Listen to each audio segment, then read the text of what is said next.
पश्चिम बंगाल की रायगंज में चुनाव प्रचार करते हुए मुख्यमंत्री ममता बनर्जी ने बीजेपी को चेतावनी दी कि अगर आप बंगाल को निशाना बनाएंगे तो बंगाल जानता है कि दिल्ली को कैसे निशाना बनाना है। दीदी ने कहा कि इसमें कोई शक नहीं, बंगाल जीतने के बाद हम दिल्ली को निशाना बनाएंगे। आप चाहे जितनी भी कोशिश कर लें, हमें पूरा विश्वास है कि बंगाल की जनता बीजेपी को फिर से नकार देगी। सुनिए ममता बनर्जी ने क्या कुछ कहा है।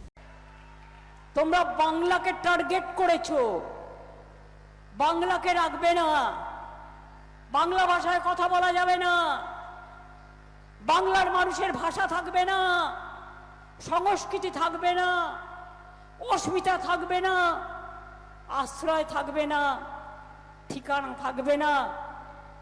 তাহলে জেনে রেখে দাও, বাংলাকে টার্গেট করলে বাংলা দিল্লিকে টার্গেট করতেই জানে।